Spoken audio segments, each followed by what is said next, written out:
Page 138, Part 10. The circumstances from which suffering grows in the human being are the product of the might of his or her thoughts, and are thereby also the product of his or her own mental disharmony, which is expressed through his or her thoughts and feelings. Consequently, the circumstances which the human being meets with grace, joy, and enjoyment are also the result of his or her own thoughts and feelings, and are thereby the result of his or her own harmony. The benchmarks for right thinking are not material possessions, rather they are joy, happiness, harmony, and equalizedness. Material possessions are truly only the measure for material striving. However, they are not the measure for correct thinking in regard to the well-being of the psyche, the body, and the entire personality. Therefore, a lack of material possessions can only have disadvantageous effects when, on account of it, one nurtures and tends a wrong thinking, through which wrong feelings arise, and, from that, the psyche is wrongly influenced. Thereby, that which applies here is only the benchmark for wrong thinking. For that reason, it is always necessary that the human being constantly nurtures strong, harmonious, and healthy thoughts, and thereby also builds up corresponding feelings. This is the way to stop rebelling against all circumstances which are not compatible with one's own views. The rebellion against them must in fact be transformed in such a form that the circumstances which are not compatible with one's own views are certainly perceived, however they are simply diverted or neutralized, so that they do not lead to a wrong edifice of thought and consequently can cause no harm. On the other hand, such circumstances are often necessary for the further development of the consciousness. Consequently, they are to be regarded and used as helpers in order to obtain a quicker evolutive growth as a result of them. But in this sense, such circumstances can also be a means for the discovery and perception of hidden powers and possibilities in the human being himself or herself. And all this is based on unbending creational laws. The complex of the creational laws is the ruling principle in the universe. There is no room in it for confusion, just as there is no room in it for unfairness. The laws of the creation are namely the primal principle of the life. And this primal principle is based on love, in which unbiased, uniform fairness prevails, which guarantees an equivalence of all life. The primal principle of love and fairness thereby becomes the driving power and the nature of the life, and thereby, for the human being's spiritual life, it is not the corruption, rather the righteousness, which becomes the connecting and motivating power. And since that is actually so, the human being has to constantly vindicate himself or herself before he or she is able to find out that the laws of creation, that is to say, the laws of the universe, the laws of the universal consciousness, are right. And during the process of vindication before himself or herself, the human being is able to see and recognize that he or she does not only change himself or herself in a positive sense, rather that also the situations and the other human beings change in relation to him or her. But this in fact only happens when the individual himself or herself changes his or her thoughts in regard to situations and other human beings and in regard to the whole environment. This is a truth which lies cogently in each human being, for which reason it is easy to examine by means of a systematic inner look, self-fathoming, and self-recognition, if only the necessary initiative and effort are summoned for that. However, that requires a change to the thinking. If, however, the thinking is radically changed, then one can ascertain with astonishment how quickly the change not only has an effect on one's feelings and psyche, rather also on one's fellow human beings, as well as on all circumstances, and on the environment, and on all of life. Very pretentiously, the human being pretends that he or she is able to keep his or her thoughts and feelings secret from others, but directly in doing so, he or she fools him or herself, whereby he or she proves him or herself to be a liar. In fact, the thoughts and feelings very quickly crystallize into habits, which harden just as quickly into circumstances and are expressed outwardly. Consequently, they can be seen, recognized, and analyzed by any other human being. The thoughts and feelings thereby become evident, because it is through the might of the thoughts that the feelings and then the habits and circumstances, which can be witnessed and recognized by any other human being, are formed.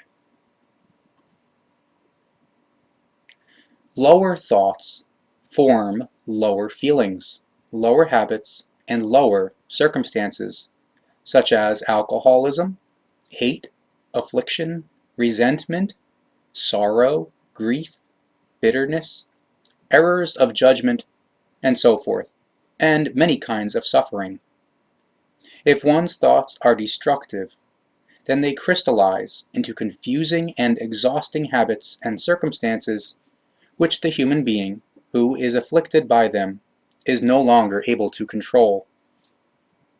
The bad and confusing habits and circumstances harden, and soon thoughts of fear, of doubt, and of indecision arise, whereby already after a relatively short time everything becomes automatic, and all processes thereby run unconsciously.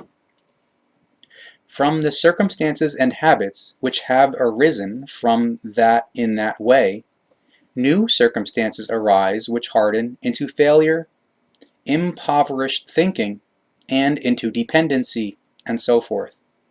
Also, anxiety, fear, and panic can arise from that, if wrong convictions are created and one lives the experience of them.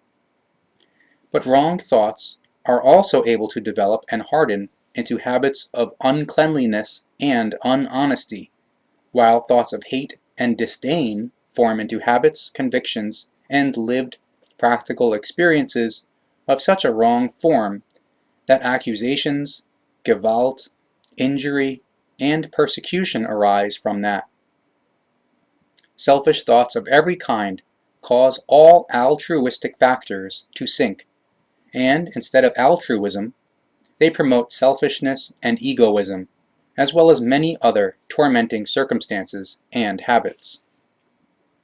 The might of the thoughts namely has an effect everywhere, thus in the positive just as in the negative. Accordingly, beautiful, good, and positive thoughts of every kind form habits and circumstances as well as convictions and experiences worth living, of grace and kindness, of cheerfulness, moderateness, modesty, and self-control. But constructive thoughts also generate and strengthen the human being's calmness, love, peace, and effective courage, as well as his or her reliability and ability to make decisions. But also the feeling of responsibility and one's inner, innate, real freedom fully crystallized from that. But neutral, positive, equalized thoughts are able to create very much more yet, such as assiduousness, a sense of order, cleanliness, honesty, gentleness, feelings for others, and a readiness to help, and so on and so forth. Thus, good, healthy, positive thoughts harden into circumstances and convictions, as well as into lived experiences of an all-embracing and uncommonly manifold well-being, and into lived practical experiences of real riches, which are not to be found in material goods, rather in the truthly values of effectively being human.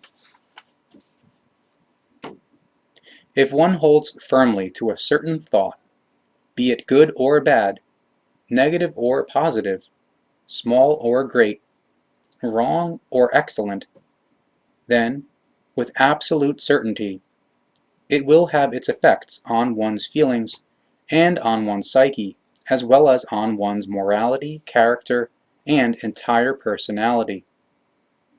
As a rule, the human being cannot directly choose his or her entire circumstances of life.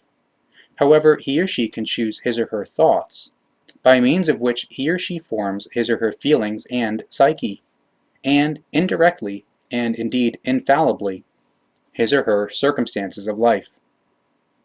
At any rate, at least those which are in his or her own might. Even external effects on the individual's circumstances of life can be at least partly influenced by the might of the thoughts, such that they correspond to the individual's wishes and ideas in one form or another, and to a greater or lesser extent. In fact, the creational natural powers in the human being work with him or her and through him or her in order to be helpful to him or her in making real the thoughts which are most intensively tended and nurtured. And this is both with thoughts which are negative, as well as with those which are positive or neutral positive equalized. Naturally, opportunities are thereby offer themselves for everything to be brought to the surface as quickly as possible, so that, from the causes, effects arise, each formed according to the form of its origin. Therefore, regardless of whether the causal thoughts are constructive or destructive. If the thoughts are destructive, bad, wrong, negative, and inadequate, and so forth, then, correspondingly, the same kind of circumstances come about in regard to one's thoughts, feelings, and psyche, as well as one's morality, desire and moods, character, and entire personality. However, if everything which is negative, bad, inadequate, destructive, and wrong, and so forth, is dismantled and neutralized, then everything becomes gentler and more peaceful for the human being. The personal, inner circumstances also change as soon as the weak and sick thoughts are seriously and consciously disposed of in order to make the necessary room for the new, healthy, and strong forms of thoughts. As a result of new and healthy, powerful, constructive thoughts, new opportunities to support the newly made, firm intentions constantly form, because as soon as consciously good and healthy thoughts gain the upper hand, they increasingly encourage themselves and strengthen their own security, whereby, finally, everything is set straight once and for all. The self-created, hard destiny which arises as a result of negative thoughts is thereby neutralized and is therefore resolved, whereby the chain of self-created misery and shame is broken and annihilated. Thoughts are the truthly world of the human being, because by means of his or her thoughts and their might, he or she steers and forms that nature of his or hers which outwardly comes to the fore, and his or her entire personality in all their individual factors and manifestations. The might of the thoughts thus forms the human being into that which he or she wants to be, and the might of the thoughts ultimately determines the being or non-being of the human being, and thereby determines every opportunity for him or her to adjust to his or her life, and to make the best of any situation, as well as to create personal inner peace and true inner freedom.